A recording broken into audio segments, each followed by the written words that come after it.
Hello, welcome.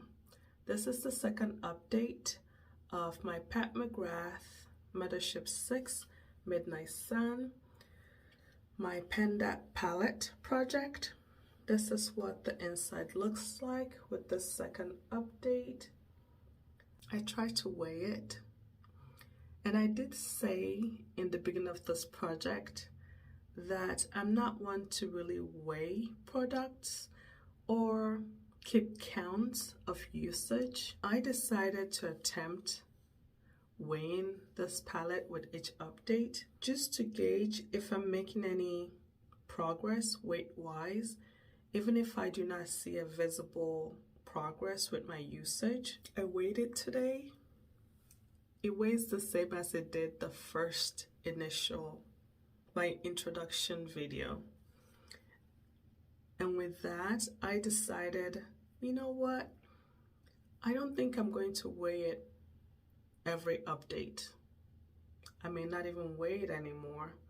I'll just go by the actual goal of hidden pan in each shadow.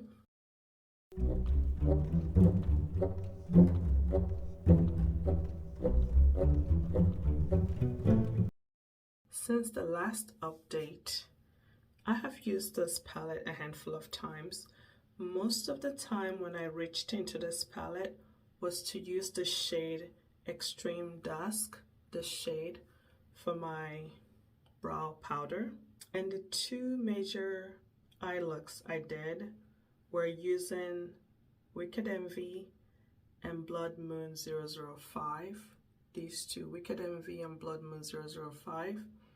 I had a week where I used Blood Moon 005 3 times in a row. That week, I just kept coming back to that shade. I love how it looks against my skin tone, that fiery copper shadow, beautiful. It reminds me of the Lisa Eldridge Liquid Lorax and Diana, how that looks against my skin tone as well. Really enjoyed using that shade since the last update, and I see myself using it more. You know, in the beginning of this project, I did predict I will hit pan first, this shade, and this shade. But now I'm thinking, instead of this shade, it might be this shade that I'll hit pan in first. Still this shade, that, and then now this one. I do see a dip in Blood Moon 005 and a little dip in Wicked Envy, but the major dip is in Extreme Dusk. And one of the reasons this dip is there in Extreme Dusk is the brow brush I use, it's coarse, so when I dip it into that shade, it breaks down the shadow. It makes a dent in the shadow much easier compared to when I use a flat shader brush to pick up some of these shades, or when I use my finger to pick up some of the special shades. Even the other mattes, I use a fluffy brush and lightly apply it on my lids. Most of the time when I use this palette, these mattes, I have never wanted to build it up to their true opacity. So I usually use a fluffy brush and pick up a little bit and apply it lightly, because these are pigmented, but have never needed or wanted an eye look that required building these up to their true opacity. So I haven't had much dent in these two especially. This one, I only have a dent in it because I also use it as my brow powder. I'll do a close-up so you can see what it looks like.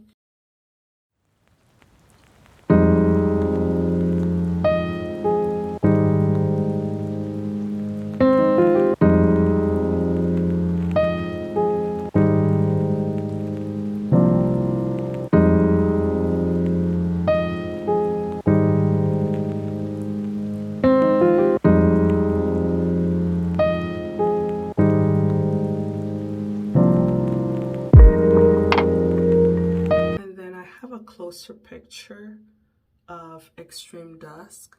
Although these 3 shades were my most used since the last update, I have used some of the other shades as well. The Jubilee shade, I think I used twice. I'm not keeping count, but the ones I used the most stands out to me easier in my mind compared to the ones I didn't use that much. But Jubilee, I remember using at least once or twice. I did use the shade Astro Solstice once. I did not touch the shade at all since the last update. These mattes probably used 2 to 3 times. Sometimes when I use this shade, I don't even touch this matte. I use this one first and then apply this all over my lid. Although sometimes I use this shade to dip in the outer corner, most of the time I just apply this shade all over the lid and that's it. This shade I used once and this shade I used once.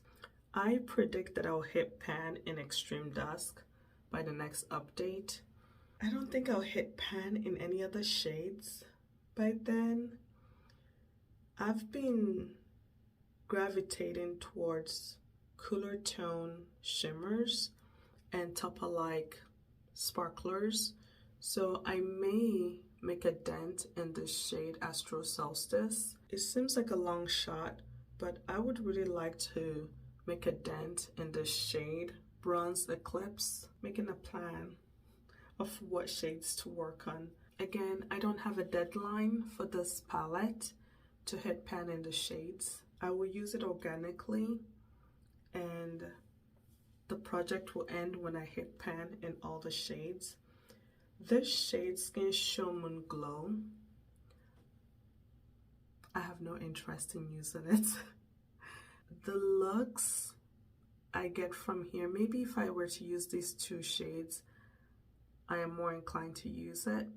But whenever I do looks from this palette, minus these 2, and try this shade as an inner corner shade, it clashes. I don't like how icy, cool tone leaning it looks against my skin tone with the warmer earth tone looks. So I haven't had interest in using it. Perhaps I will try it as a face highlighter. It's still icy in person. On camera it looks a bit wet and not as icy, but in person it's icier than I would like. But we'll figure it out. I'll figure it out. I'll figure it out. But I know as of right now, it's not a shade I'm gravitating towards. I have tried it just to at least use each shade once before each update, but no interest at all. Looking at this palette, I'm seeing some usage in it.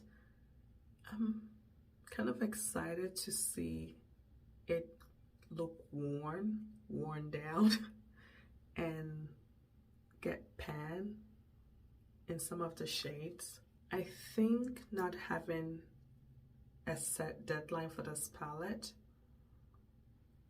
allows me not to have that self-imposed stress that would have come with it if I had a deadline for the palette. So it's nice. I have a place where I place it as a visual reminder to try and use it at least once a week, once every 2 weeks, because I have so many eyeshadows. I love eyeshadows. I have so many. And when I just solely focus on Project Pan products, I neglect the other things I have, and I feel like it gets to a point where if I do focus solely on those Project Pan products, it feels like work. And I don't want it to feel that way. I don't want to feel that stress. I just want to organically or mentally decide, hey, I'll use you once or twice this week, and then I'll get to play with other things. And because I'm taking a break from that Project Pan products and using other stuff that I have in my beauty capsule, there's some excitement that comes with, oh, let's go back and see what's going on with this project. So the back and forth helps me a lot with usage on all my Project Pan products. That is it for the second update. Thank you all for watching. If you did enjoy this video, please give it a thumbs up. And while you're here, if you have not subscribed, I would love for you to consider subscribing. Thank you for being here, and I'll see you in my next video.